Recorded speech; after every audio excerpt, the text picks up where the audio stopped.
It was September of 2022 when I first learned of Master Detective Archive's Raincode, a new mystery game from the team behind the Danganronpa series. The twist of this game being that you have to travel to an alternate world to solve a physical manifestation of the mysteries in question.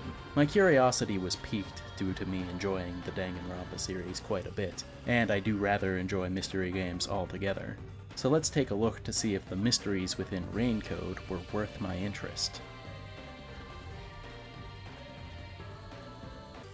Raincode takes the general formula of its Danganronpa predecessors and applies a few tweaks and a different coat of paint to it.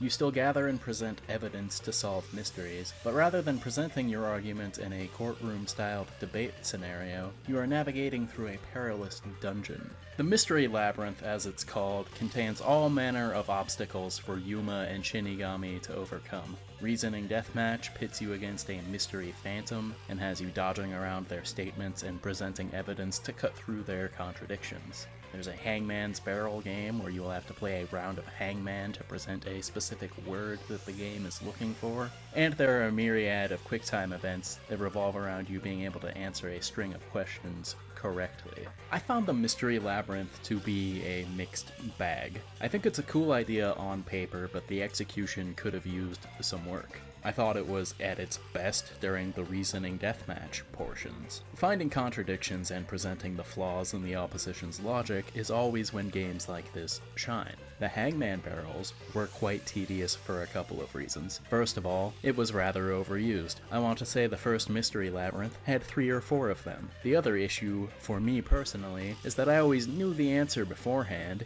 and just wanted to be able to present it without all of the rigmarole. And the QTE segments were fine as like connective tissue, but it felt pretty shoulder shrug inducing overall. One thing about the Mystery Labyrinth that I find a bit perplexing is that it's presented as a sprawling maze, but from a gameplay perspective, it's essentially on rails. Sometimes they present forks in the road, but usually if one of them turns out to be incorrect, you either can't follow it anyway, or the game will make you follow it only for it to turn out to be wrong later. It feels more like a guided tour of a place rather than a physical puzzle for you to solve as you start to wrap your head around the mystery in question. The investigation segments before the Mystery Labyrinth could be hit and miss as well. You would get a different master detective to partner up with for each chapter. This would result in the investigations revolving around making use of the ability of the given master detective that you are partnered up with. Some of these would be cool because you'd be utilizing the abilities in interesting ways to gather more info. However, other times, the investigations would take too long or become QuickTime event heavy, which really slowed down the pace.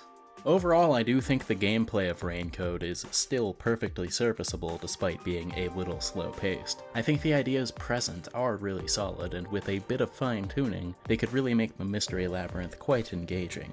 Raincode follows the story of Yuma Cocohead, an amnesiac who has seemingly made a deal with a death god. We accompany Yuma and Shinigami as they explore Kanai Ward, a town that has shut itself off from the world and harbors a great many mysteries within its borders. Yuma teams up with a collective of other detectives to solve the myriad of mysteries that Kanai Ward contains. The general flow of the story follows a pattern that players returning from Danganronpa would be familiar with. There's an overarching mystery that the crew gets drip-fed details of, and while they are busy searching for clues about the larger mystery at hand, they usually stumble upon another crime that keeps them occupied for the chapter. The story has its highs and lows. The pacing is quite slow to start out, with much of the opening part of the game ending up feeling quite superfluous once I got to the meat of the story. However, I think it comes together for a pretty solid payoff towards the final act.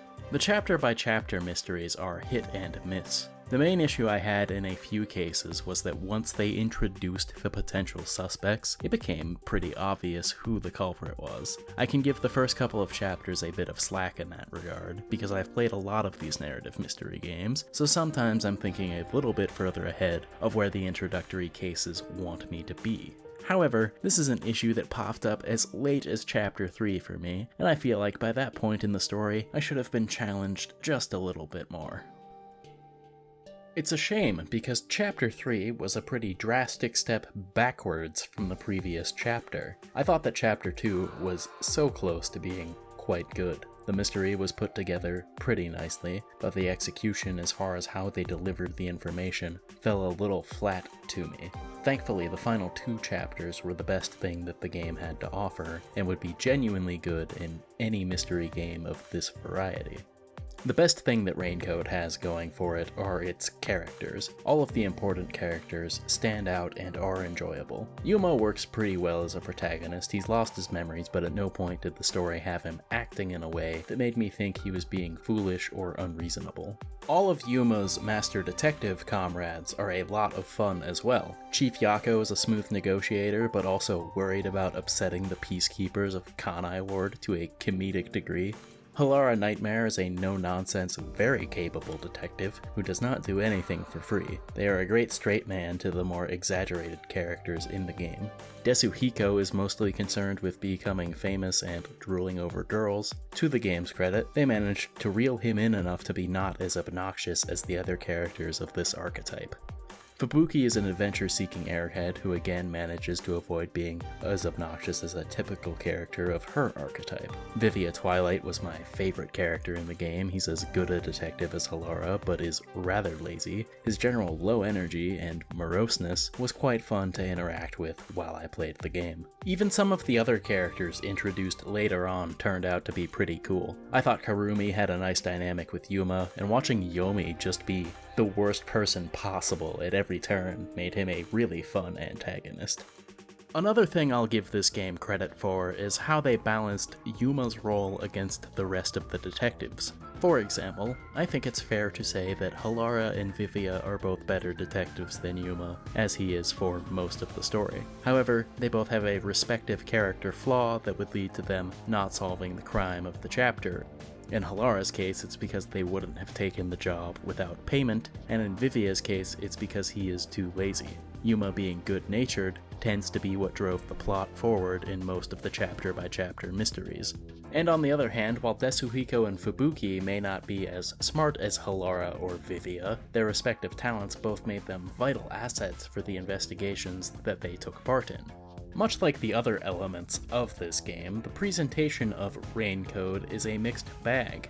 On one hand, the character designs are really solid, and on the other hand, don't look too closely at the models during conversations because they look off compared to how they look in the portraits. The Kanai Ward streets look really good when bathed in the neon and the rain. Unfortunately, many of the interior environments, and even some parts of the mystery labyrinth, look rather muddy.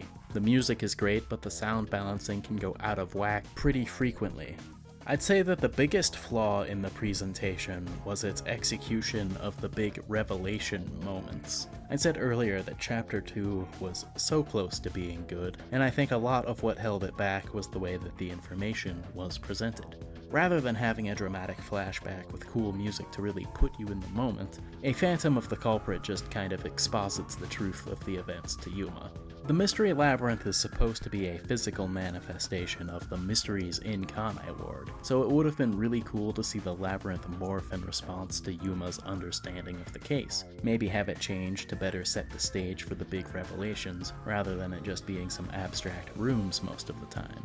Perhaps it could have shown you the events leading up to the crime as well as the moment it happened, almost like what you do for the closing argument, but through the environment you are traversing rather than a comic strip.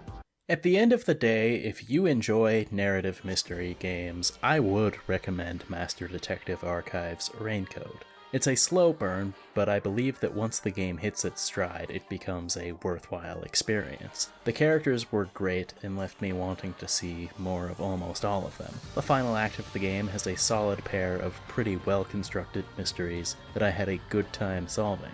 Yeah, there are some issues with the pacing and presentation, but I think that the ideas present in the game were interesting and I respect them for giving it a shot. And with the proper amount of fine-tuning, I think these ideas could potentially manifest into something great if they were to try again with a sequel.